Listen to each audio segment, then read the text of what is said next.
Welcome back to the Disrupt Education Podcast. Allie, what's up? How are you? You're still jumping out Well, of planes, right? I definitely am still jumping out of planes. I Yes. shared on a recent episode or this one, depending on which one they come out in order wise, that I am now a skydiving coach. So Mhm. I can make all of your skydiving dreams come true. And there's a whole lot of learning there. If you are looking to disrupt your life, and it really will do that. I, Uh, yeah, not just educationally. I mean, we'll do that as well. You've done it, Peter. You've done yes, static yeah, just static line a couple times. What was line. interesting is I was on a flight home from I got to give a shout out to the National Business Education Association. That's a very long NBEA out of Kansas City. And it was just before Easter weekend. And so a gentleman was on the plane next to me, former Marine, thanked him for his service. As soon as he said that, like a guy behind me like walked by, Semper Fi. I'm like, how many Marines are on this plane? But he said he never jumped out of a plane. I'm like, well, I'm kind of disappointed. No. So, but he's like, he rode in them. So then I started bragging about you. So that's just what we do. So I was like, well, my podcast co-host has done it over 200 times. No. So, Almost. yes. Well, I'm going to, by this time this comes out, it'll be 400. So no pressure. We have a wonderful guest today. Jackie is with us. I don't even know where to start. She's in the middle of her PhD, which I'm excited to talk a little bit about. But Jackie, how are you? How you doing? I'm great. How are you? We're doing wonderful. So we like to let our guests kind of give like an overview of who they are, because I can give you one, it's going to be way incorrect. I'll have you jumping out of airplanes. So, but Jackie, you've worked in community colleges and now doing your PhD. Kind of walk us through who you are, and what you've been doing the last, I don't know, couple years. Why not? Sure. All right. Well, thank you for having me, first of all. So my name is Jackie Tiermini, and I actually work at a community college in New York, Finger Lakes region of New York. So kind of halfway between Rochester and Syracuse, for anybody who's familiar with New York. I've been working at that community college for a number of years now, but prior to that, and prior to staying home to raise my kids, I was a special ed teacher in the K-12 system for a number of years as well.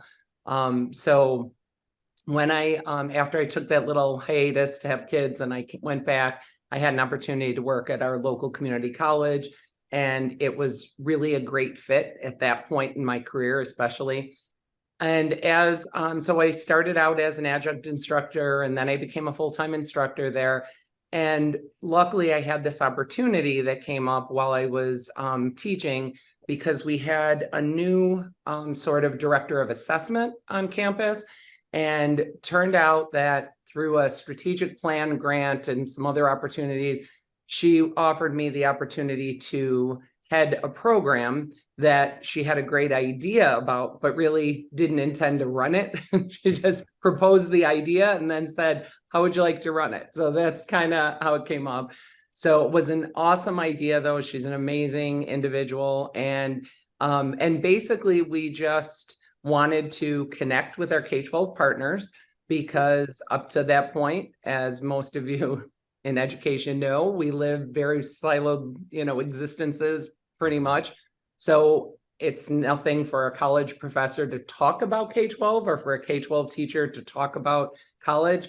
But we felt like they probably really don't have an understanding of each other's, actual spaces anymore. Because if it's like, if you're like me, it's been a bit since I've been in high school, so it's been a while. So we wanted to get a little bit more, we just wanted to get people together, really just kind of get them in the same space and talk a little bit about college readiness and what that looks like and what we could kind of do about that together. And that's sort of where my foray into, working with K-12 partners started. And from there went from that sort of series of professional development, if you will, that we, created for these high school teachers that wanted to work with our college teachers. From there, we did create some student programs. And from there, it just kind of went from one thing to another. I had secured some other grants after the internal grant, then I secured some external grants to keep doing the work. And then eventually had an opportunity to, thanks to one of our former provosts who saw what I was doing, realized that that relationship building was important and allowed me some time to continue to do that. So that's, and at that point is when I decided to pursue my EDD through Northeastern, because I knew there was more to be done, but I wasn't really sure what that was. I felt like this is great. I love this, but I feel like there's more. And so I am now in sort of that last stage of my doctoral journey, hoping to be done by the end of this year. So, and I'm really in the very final stages of that. And now, like I said, I really have learned a ton. I see things now that I did not see before. And, you know, that's kind of the space I live in at the moment. So I'm really trying to take what I've learned from the doctorate and the project that I am currently responsible for, you know, related to that, and marry it with the work that I do at the college in order to try something new in this region. When we first met you, Jackie, because it was a few months ago, Peter and I had a conversation immediately after about how, like, you are what we consider like a disruptor, like on the, like, you just do it through your work. And you're doing it where you are in the way that you can. And what's so cool and unique about your work is that it does transcend what are typically siloed institutions, because I mean, it kind of developed organically, but you've carried that work, whereas a lot of people would just be like, okay, well, I did this work, check the box. And what I noticed about you is that your commitment to learning more and growing and trying to solve bigger problems and more complex problems. And that's not the norm in the educational system, or in a lot of systems, where it's just like, okay, we're here, we're going to check the box and we're not going to move forward. So I know our listeners would love some insight into, like, you know, like, why do this work? Like, what motivates you? Because I know that I was really interested more in that deeper why after our last conversation, which is exactly why we wanted to get you on the podcast. Well, thank you for that. Yeah, I think by nature, part of my personality is very much to, if you would ask my parents, I was always the kid who kept saying, but why? But why do we do? And if I didn't understand something, I was not that person that could go along with the joke and, you know, laugh and say, oh, haha. If I didn't understand, I would say, I don't understand this, explain it to me. And I guess that part of it is just my personality, that I'm just not okay with, you know, with we've done this before, or we've tried it before. Like, I don't sit well with that. I feel like, well, then let's try it again, or let's try it differently, or let's do something else. Because if I see a problem, it's just something that, you know, kind of eats at me until I, you know, keep talking about it and getting people to think about it and whatever, because I just feel like they're, like I said, I guess I just don't settle. It's not okay with me. I've never been the type of person that did a job just for the sake of doing the job and go home and leave it there. It's just not been me. I, you know, really internalize everything that I do. So I think the more that I talked to our partners, the more that I got into the work, the more that I see, the more I felt a responsibility for doing something about it. Because now I feel like I just really recently had this conversation with my husband where I felt like I was running into some roadblocks, and I thought, you know, but this is a really good idea and I think it's going to work and everything. And then I said to him, I can't just walk away. I can't just say, forget it. That's it. Like, I learned all this stuff, but it's okay. Somebody else can handle it. It's just not my personality. I guess I just feel like, you know, if I can do something about it, I'm going to. And I think it's what led me to be a special ed teacher in the first place, because it was that desire to, you know, help students. And it's funny because I really didn't want to be a teacher. Like, I knew I wanted to work with students with disabilities, but I had no idea what I wanted to do. And at one point I thought, maybe I'll join the Peace Corps, or maybe I'll do something. I just didn't ever consider like being in a classroom. It just wasn't what I was picturing, you know, that I wanted to do. But then I actually didn't sign up for college when I should have. So I did all of the the preliminary work. Like I did all the applications and I had gotten accepted and all of that. But I had this period during my senior year of high school where I was done with school in my mind. So I thought, I'm kind of sick of this. I don't want to do this anymore. And so I didn't act on any of my opportunities to accept, my acceptance or any of that. So I told my mom that I was going to go to beauty school. Now she was a beautician by trade. So she was like, okay, no problem. But really she knew, I think she was just calling my bluff because she knew I really didn't want to do that. But she said, no problem. So she took me to the beauty school. We were probably there for 10 minutes and I knew that was not what I wanted to do. And we get in the parking lot and I start crying and I'm like, I don't want to go here. I want to go to college, And she's like, I was pretty sure. So luckily I was able to go to the college that, that I was accepted. Well, like I said, I had been accepted a couple, but the one that I really wanted to go to, I was able to get in at the last second and get started.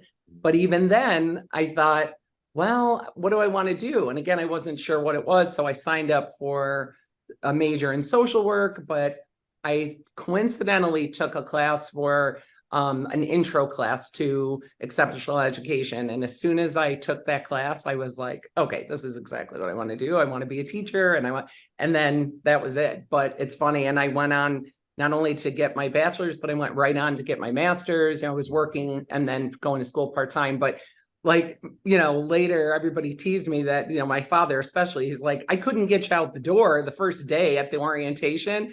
And then he's like, you never stopped for 7 years going to school after that, So it's just, I think that's it's just that sort of internal drive that when I see this problem, I'm like, I just have to kind of do something about it. When we talk to a lot of educators, innovative educators, people doing different things within, education, primary, secondary, post-secondary, et cetera, they do have that drive. We do have that drive. There's something in us that's just like, this status quo is not enough.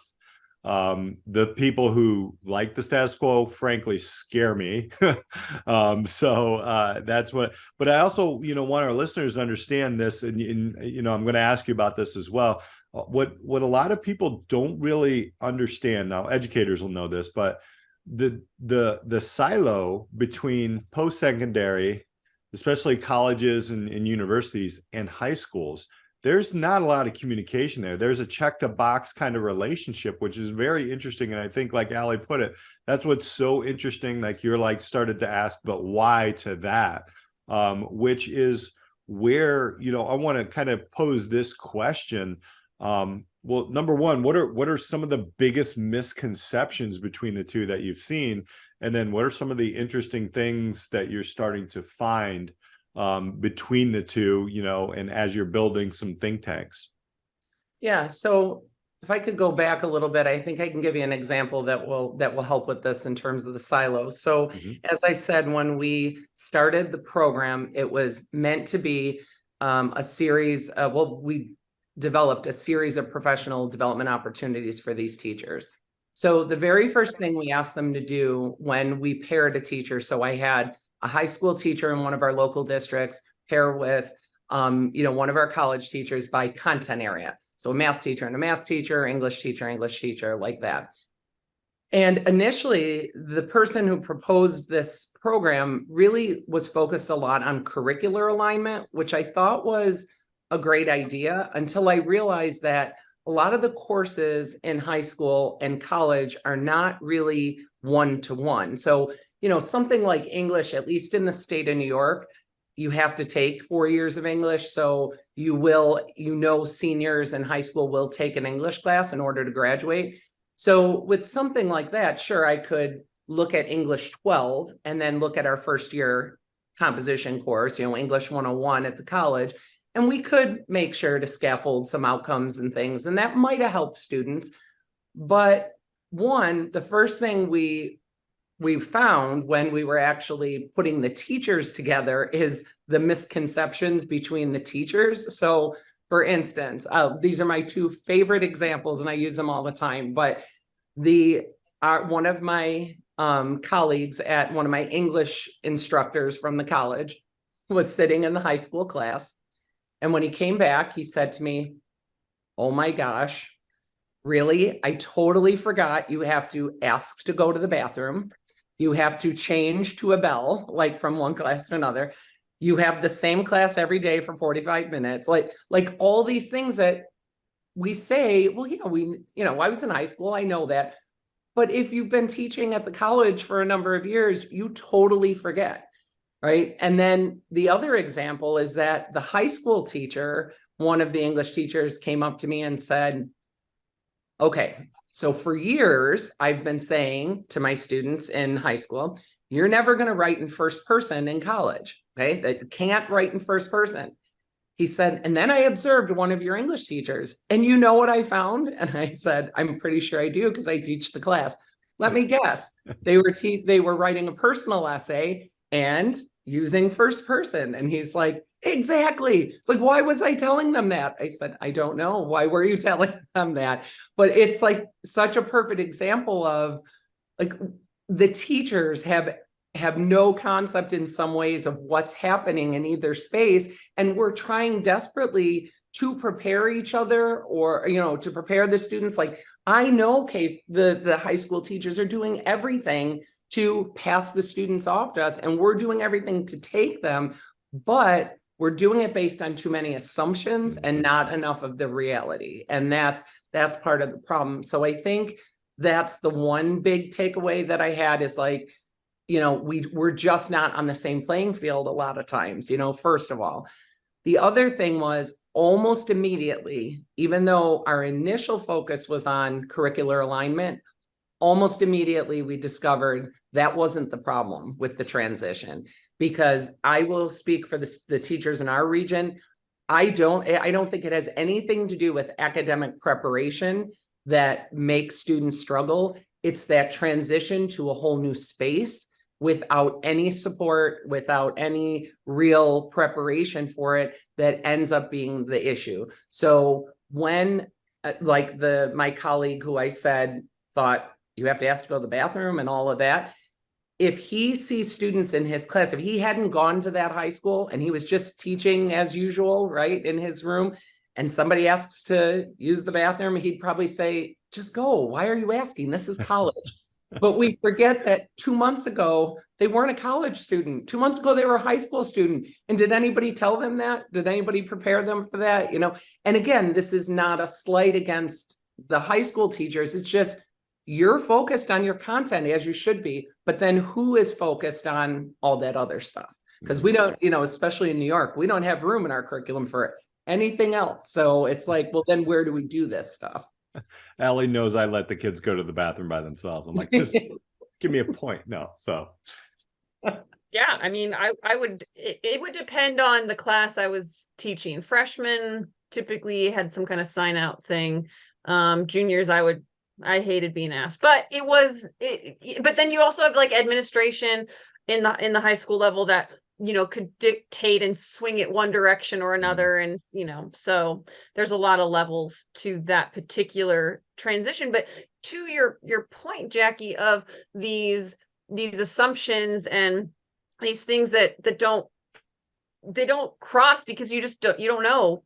Like I wasn't in the college space teaching up until this year, but that they're siloed due to a lack of time and communication. And so in the work that you are doing now for your doctoral program, I know that it's kind of grown into different areas, or you're starting to see that. How is the work shifting, and how has the work shifted that you've been going and kind of doing deliberate studies and work and research in the work that you're already doing? It's very meta, so it's super interesting. But yeah, tell us more about what you've seen, now applying your own education to the work that you're doing. I did, like I said, we started with this sort of series of professional development. The idea was just getting faculty in the same space.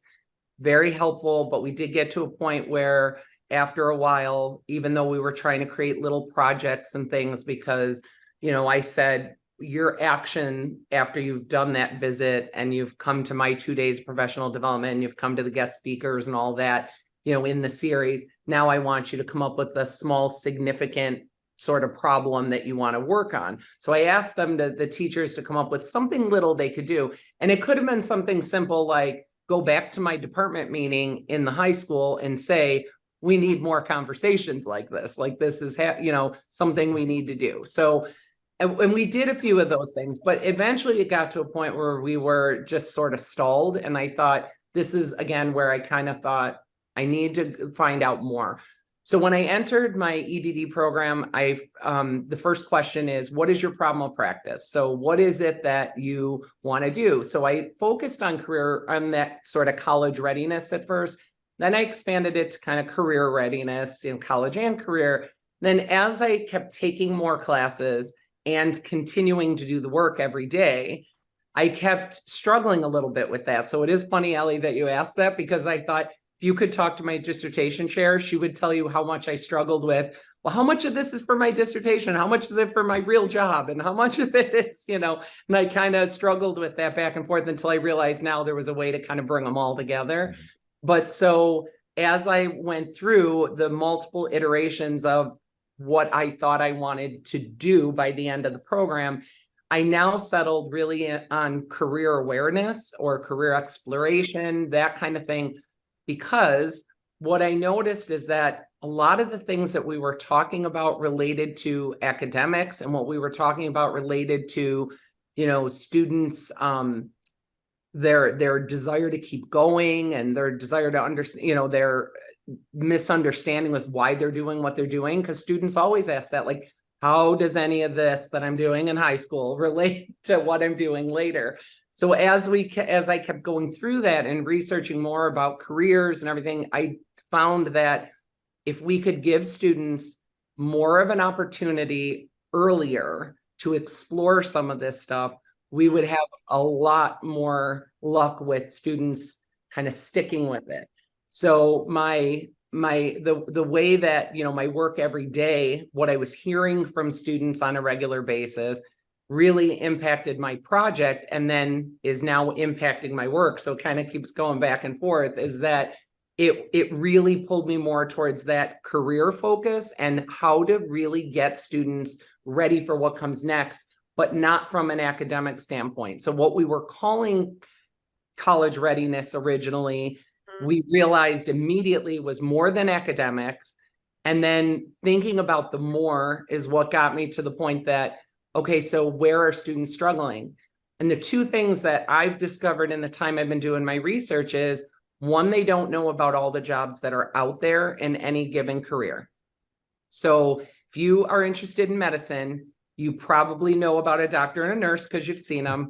If you've ever had a broken bone, you might know about, x-rays that somebody takes them and somebody reads them, that kind of thing. You may or may not know about phlebotomy or, all these things, but you definitely probably are not aware of the fact that there's probably 17 other jobs in an operating room that you could do.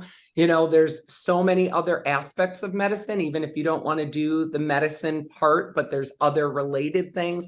So students just are not aware of all the different opportunities out there. And then they're definitely not aware of all the ways to get there. Because unfortunately, and this is really why how my work is being focused now, and really, like I said, how I'm bringing my doctoral work back to, my actual job, because now I'm saying, how are we going to fix that? What are we going to do about it? But it's these, students are just they're not sure. They don't understand. And unfortunately, the message, and this is everywhere, I know it's not just our state or our region, the message is still, whether we mean it to be or not, I don't think we mean it that way all the time, but the message is, you need to go to college, and preferably a 4-year college, and then you will be successful. And that's always the message, right? And unfortunately, I've even asked some of our districts right out lately, like, I guess I'm getting a little bolder about some of these things, but I said, I know that some of your rankings are based on how many students take how many college classes and do all, but really, who is that serving? Because I guess I feel like in many ways, if you're the high school institution, you're trying to get them to what you're calling the finish line. But that's not really the finish line. That's like the starting line of their whole life, right? I mean, that's really, when you think about it, it's nowhere near the finish line. So I'd like to almost push back on some of the districts and say, okay, that's great that you have gotten them to this point. However, how often do you follow up and see, where did they stay in that college program? Did they actually get to a career? Did they get to a career that they wanted to get to? Because all of those pieces then from the college perspective become really important. And that's another way that my day job was really affecting my research, because I knew that as a college employee, I care about retention. I care about, not from the financial standpoint of keeping the college open. Yes, I want to do that. But it was really like, why would we be losing all these students? Like, why are they not coming back after a year? Why are they not? What is happening? And the more you dig into that, I feel like, again, circles right back to, because they didn't know why they were there. They didn't know, because, you know, as the person who teaches those students when they come in, like when I teach incoming freshmen, and when all day long, I can, you know, would like the student that knows why they're in the class because they're successful. But the student that says, I'm just here because my parents told me I had to go somewhere, or I had the pressure from, you know, they might not say the pressure from society, but they just sort of feel like I have to do this. They're not engaged. They don't have their why. They don't understand, you know, what they're doing. They're not even thinking about what comes next. They're not. So I am committed to trying to figure out how to, you know, step back, go back into middle schools, high schools, and say, all right, how do we really help them find that passion? How do we help them find their why early on?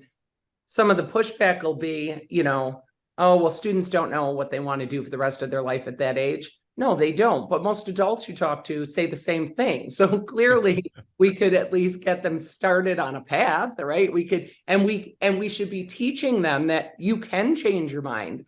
But that doesn't mean we shouldn't talk about it right now. It just means that we have to be more open about it, right? Let's think about the path. Let's talk about those things, not like, what do you want to do when you grow up? And you should decide right now at 15 for the rest of your life, you know, because they don't know. I told you, I had no idea in many ways. I mean, you know, so like I said, I think there's a lot more room to do a lot more with that. And I definitely think we need to do it differently, which is what I love so much about this podcast, because it reminds me, you know, disrupting education. That's what I want to do it different, because the way same old is not necessarily working the best it can. You know, this is actually the reason why I started the podcast, which is in, you know, 2016 or whenever it was, Jackie, because that question, it was the question, but it was posed to me in a different way, right? So I worked at a high school that prided itself on equity and inclusion.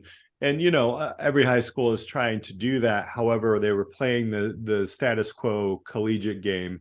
And of course, I lived through the 2008 crash and millennials still paying off college without any job that actually, you know. So, and then I would also see students in socioeconomic situations that were dire, but the message to them was, if you go to college, you're going to get out and that'll help you you know, elevate into a different socioeconomic class, etc. Which was a complete lie, because a lot of those students would go for 1 or 2 years and then they'd be worse off than where they were, because they didn't really realize. So what you're speaking to right there is, I'm just like, for those who are watching the YouTube channel, I'm like, yes, yeah, oh my gosh, yes, this is it. There's so much synergy here. And even as a parent, right? So, and I know Allie and I have talked about this. My son is a senior in high school. What do you want to do? We'll support you. Not quite sure, but we also have the families that are around us. Not all of them, but like, you know, my kid got accepted at this college and this college, and it's almost like, you know, that message is over and over again. Now, we just, you know, one of our previous podcasts here was Gwen Hill talking about conflict. When you start talking about academia and then you go into career readiness, there's a conflict there, because traditionally, right, career readiness was this kid ain't going to college. They're going to go work on cars, or they're going to be a plumber or in a trade only. Now, let me set this question up here a little bit, because we've always looked at is, okay, the paths used to be, especially when I was growing up, a little older than you, Allie, but it was, all right, you're gonna go into the trades, you're gonna maybe just go straight into the workforce, you're gonna go to a post-secondary 4-year, 2-year, or you're gonna go into the military. There was nothing else, right? But there's this other piece that's out there now, right? There's micro-credentialing, there's micro-internships, there's badging, there's certification programs, boot camps, all these different things are starting to eke in, and they all have different price models to them. What kind of conflict or pushback do you get from either side? I've heard a lot of pushback, especially as a secondary educator, when you start talking about career and or technical education or CTE or however you want to put it. Yeah, but they need to know, some things that maybe they don't need to know, or maybe it's not evident that how it fits into their world. What kind of pushback have you seen? And then how do you handle it? Like what are some of your strategies to kind of, or maybe it's early in the game, maybe you have to wait till the dissertation's written, but what do you think? Yeah, so it's funny because I definitely I get what you're saying about that, because there are stereotypes, and I work in a community college. The stereotype's not gone. Like, I can see that. I can, I have 2 kids that are college age. One is in her bachelor's program, one is in his master's program, but both of them took a very different path.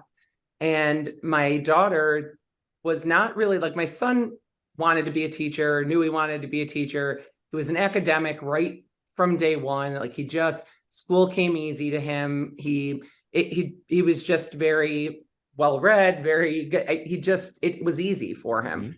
My daughter, it's not that it wasn't, she's just a very creative type, and she just always had this other agenda, sort of, and my son was more the rule follower. My daughter was much more like, I have a better idea. She always has a better idea, than the way that I said it. Right.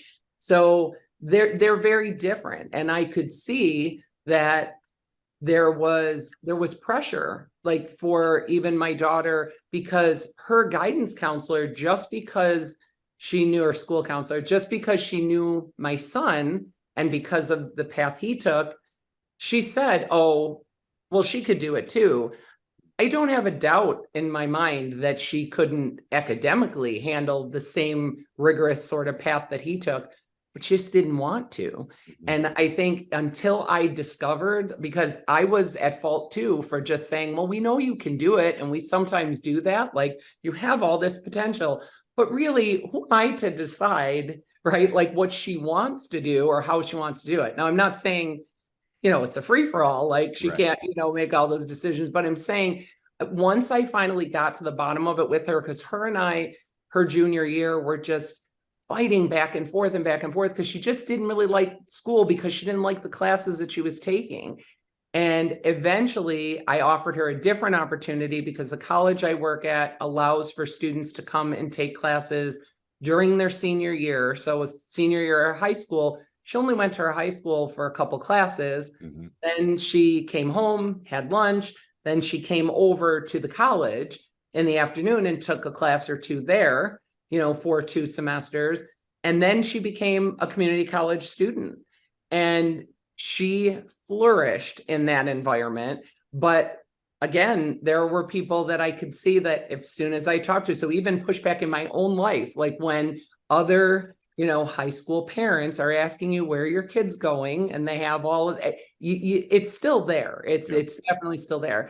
And you have to have the confidence, and the students have to have the confidence to be able to answer those questions, why they're choosing to go where they're going, because otherwise they do get pushback sometimes, on that, like, oh, and my niece is a perfect example too. She chose a community college, and very long story short, she ran into one of her high school classmates at, like, one of the first days of class at the community college. And the girl looked at her and said, "Oh, you ended up here too," kind of thing. Like this was their no choice. Well, my niece, who was very purposeful why she picked that institution, was very upset. And she said to me, "I don't think I'm going to talk to her anymore." And I said, I can see why, Mhm. because it, again, there's this bigger sort of assumption and these pressures from parents and society and teachers and principals and, everybody, that there's this one path. Mhm. So I just feel like it's interesting that, and I've seen it in my own life, like multiple times, which has really helped with my work, with the dissertation. But I think part of my answer to that, like, I know you were saying, like, what kind of pushback do you get? And it is those kinds of things. Like, we need to help students to make sure they secure their best, chances in the future and all that. But that's not always the same path for every student. So a lot of times what I've been trying to say to people that push back against it is, I have sort of a pet peeve right now with this whole idea of talking about it as college or career, Mhm. because Mhm. college gets you to career. So I feel like, why are we talking about it as one or the other? Because the way you described it, Peter, earlier, like, there were these students that were on this path. That's Mhm. another thing that I push back against and say, Mhm. but who decided that path though? Yeah. You did, as the counselor or a teacher or somebody, like, you just decided that path for that student, instead of us really giving the students the tools and the opportunities to say, here are some options. If you go this path, this is what you need. If you go this path, this is what you have to do. If you go this path, and actually giving them the information about the costs and the time and all of that. Because I really am hoping that my work with my dissertation is timed, well right now, because I feel like after the pandemic and all of that, this is like maybe just that teeny bit of a unique place in time where students actually care about return on investment, parents actually care about these kinds of things. And I'm hoping that I might have, I might just be lucky that this is the right time to do this work, because I don't think they would have even listened to some of this before, that I'm actually Yeah. going to introduce opportunities to students or tell them about other paths. It was like, no, we don't want to tell them about all that. We want them to do this, and that's just not okay with me. And I just feel, like I said, like that whole college or career, because I still have schools I work with that say, well, this kid is on this path. And I Yeah. think, Yeah. why? Because you decided, because you Yeah. think that they can't do more than that. And what's worse then is I have students that come into my class and say things like that, like, well, I'm not really good at school. Mhm. Right. Well, why do you think you're not good at school? Because somebody told you you're not good at school, and part of my job too is to teach students that are in our teaching assistant certificate program. Mhm. So, and that has been amazing too, because these are non-traditional age students who come back, who didn't have an opportunity to go to school when they should have, like, after, right after high school. They come back years later, but they're often, the student that had all of those barriers against Yeah. them. And now they take a couple college classes to complete the certificate and then tell me, I didn't realize I could do this. I can't, I want to go on. And now they want to be a teacher. And that's like the most amazing part of it for me of teaching those students, is that realization that I didn't think I could do it. Somebody told me I couldn't do it. My family didn't do it, whatever it is. And now here they are. And just by taking classes when it was the right time, they're now inspired to go on. So we shouldn't be afraid of letting students take a break or take a different path. But when I was growing up, it was the same thing. Like, don't ever take a break after high school. You'll never go You'll back. never go back. Not Right. true. I know. I Right? mean, that messaging is it's so integrated that, you're just pulling a couple examples of verbiage that you hear. And Peter, I'm sure you can pull, your own and myself included. I mean, I know that I didn't even know there was another path other than college. I didn't know that that was a possibility. That was my path. Because that was always talked about at home. But right? I do think your work, Jackie, is super timely and more people are open to these discussions. I mean, even in the last year, Peter and I have had way more conversations with people who are doing things differently or there are programs and ways to go about education in a quote unquote non-traditional model. But I think it comes down to society accepting that the path does not need to be high school, then college, then career. And that you can just light that on fire and people will still figure it out and be successful. And in fact, most of our very incredibly wildly successful entrepreneur types that come on here and who have totally burned the ship of the traditional model, they are the ones who are the most successful. I mean, I'm thinking of Robert Peppo. Like, I mean, he just literally was like, no, school wasn't it for me, but I'm going to figure it out because I'm interested in it. So it's like, how much more powerful is it for colleges, community colleges, any kind of institution to be drawing people in at the right time rather than it's just the next step for them to check a box? Their why is going to be so much more meaningful. The educational experience is going to be that much deeper. And it's okay to pivot and shift the model to meet people where they're at, not just because, oh, it's just how we've always done things.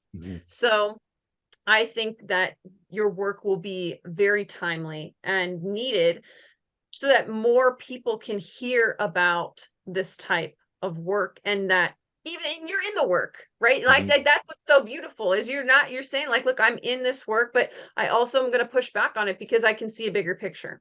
Colleges need you. I mean, they need this work because there are amazing experiences. Like I went to a 4-year, right? And I still use, even on the podcast, I'm still using my broadcast journalism degree, right? And I found what I like to do. I just didn't know how to connect it to the real world, right? At the time. And obviously technology had to, morph, and, I did a lot of experimenting after college, but I was privileged enough to have the cash to do that. Like my family had money set aside for me. I can't imagine if I didn't, like, that would be crazy stressful and, all these different things. One thing that I've seen, and maybe you can, elaborate on this, and thank you for correcting me on like the CTE or, right? It's an and I really like the way you put that, because that was my next question. Have you seen this in the college visits that my son and my son is going to shout out to Triton College, which is our community college here, to try to figure things out, and he is very price conscious. We have saved money for him, but we're like, look, you don't use it, you get it. So there you go, bro. Like, what do you want? Right. So he's like, oh, this is interesting, but with that being said, I have seen on a few of the visits that we went, a lot more career coordinators, a career kind of area. I know when I went to school, it was a small corner place in the middle of nowhere with a couple of postcards in there, and it was scary, right? But it's becoming more and more prevalent to, okay, what is the ROI? What are we trying to figure out the ROI? Are you seeing that in your studies and in your research that this colleges and universities are starting to lean towards that? I feel like the legacy, the bigger schools are already kind of leading that, but the smaller schools who are struggling or merging or maybe even falling off of that cliff of 2025. Like I said, you are doing the right work, and it is definitely at the right time. But I was just wondering if you've seen any of that stuff going on, or what are some of the strategies that are starting to build, or maybe it's too early to tell. Well, I have seen that. I think colleges are a little bit more willing now to consider some of these, the micro credentials, and understanding that there are, especially in the community colleges, our population is shifting. I mean, I think that there are, at least some of the conversations we have at our colleges, that when it comes to students that are the more traditional age that come right out of high school, there is physically less of them. I mean, there are just numbers, right? There are less people are having as many kids and, whatever. So if you look over a number of years in our area, the high school senior classes are just smaller. So there's already less students, that are coming to a lot of these places. But also I think the reality is now, because of all the changes we've seen in enrollment and admissions and everything, that, we may not be getting all of the students anymore. It's not everybody is automatically going on. So how else can we appeal to that population or other populations, like adult students, like non-traditional age students, And like I said earlier, I just wish that we would try more and more of those things, like letting, thinking about other ways we can support other paths. Like we have at our community college, some workforce, pathways where you could do a certificate within 6 weeks to 6 months and get started working.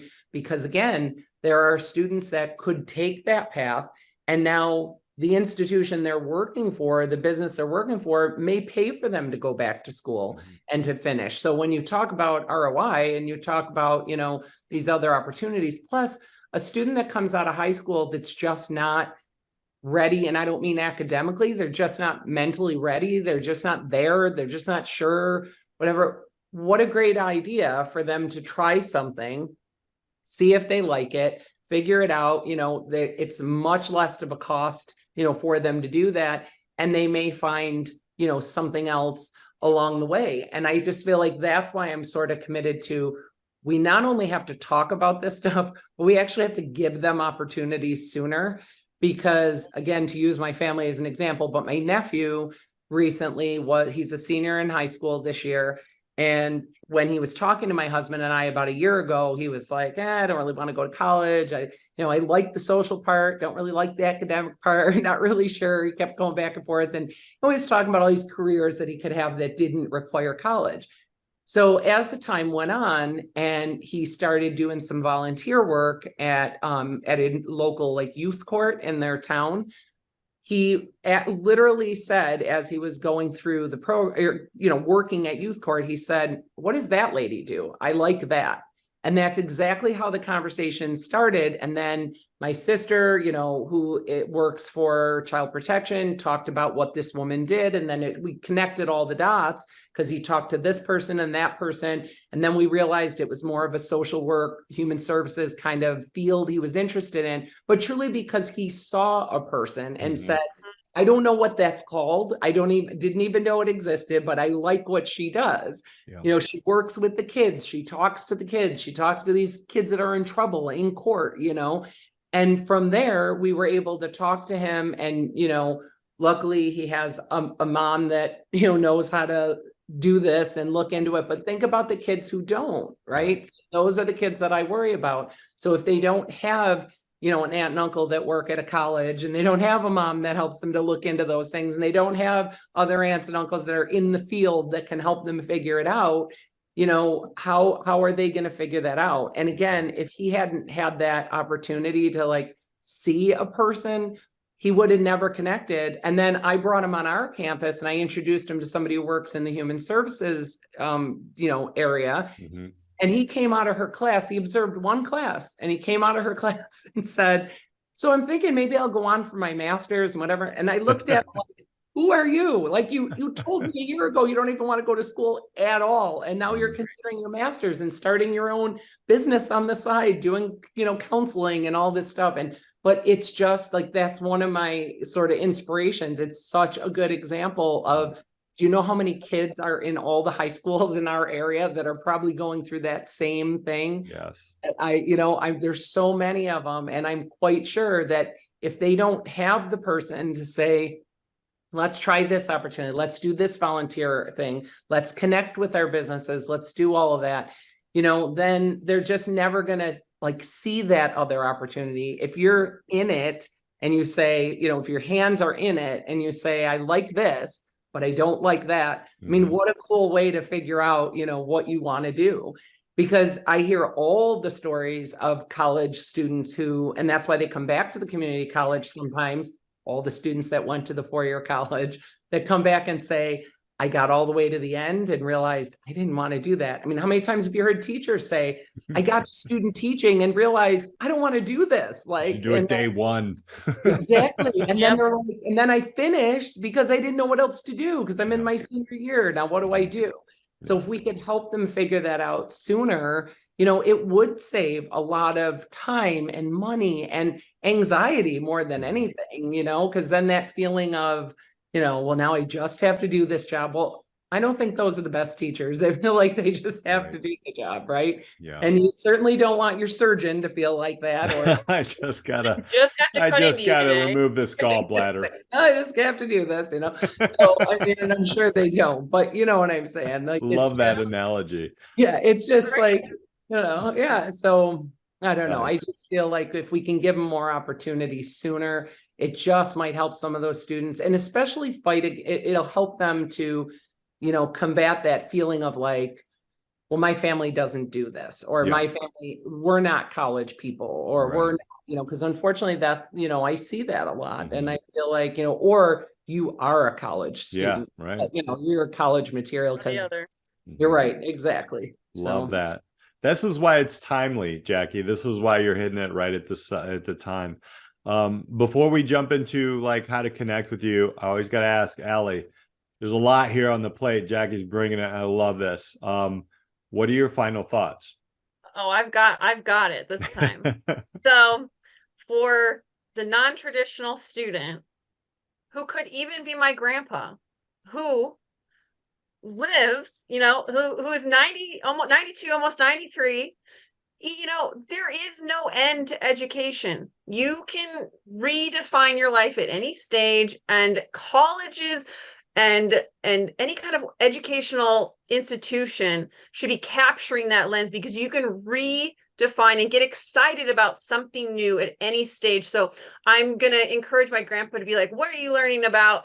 Because he's a lifelong learner. But, if he had to pick, what he would go into and what path he would go into, we're going to find out on a future episode, I'm sure, at some point, of what he would say, because I think it just speaks to the lifelong learning that Jackie just brings by being Jackie, but that other people can bring. And that if you are a young person listening to this podcast, it's like your life isn't determined by a choice that you make at 18, and you can redefine that. And I think that message needs to get out there more, and the work that you're doing around that, Jackie, is super, super important. So those are my final thoughts. I love it. And yes, honestly, the work of breaking down barriers between status quo-y kind of systems that are changing is tremendous, Jackie. Want to give people a chance. I know we will likely talk to you after the dissertation and after your because there's going to be a bunch of people who really then like, let's talk and see what you get out of that. But as of now, as you're going through it, how can people connect with you and maybe ask you a few questions on their end? Sure. So not a huge social media person, but I am on LinkedIn. So it's Jacqueline Tiermini on LinkedIn. And then if they want to reach out to me directly through my Gmail account, it's just Jackie Tiermini. So JackieTiermini@gmail.com. Love it. Thank you so much for being here today and talking about this. This one really, and Allie and I had the conversation. This one really hit home because this was a why for the podcast, and the work that you're doing is tremendous to see both sides of things. And appreciate you sharing your story. Well, thank you so much for having me. I'm such a big fan of both of you. So it was so great to sit down and talk to you like this. Thank you.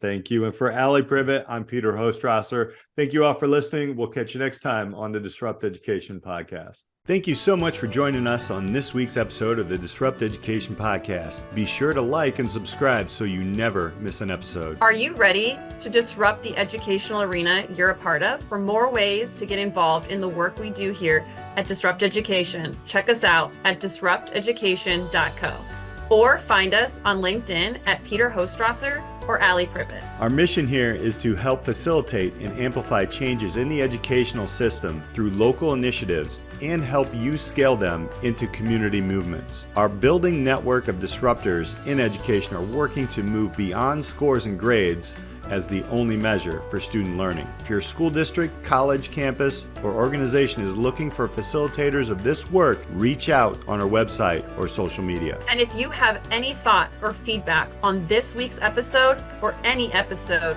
we'd love to hear from you. Until next time, keep pushing the boundaries taking risks, and most importantly, disrupting education.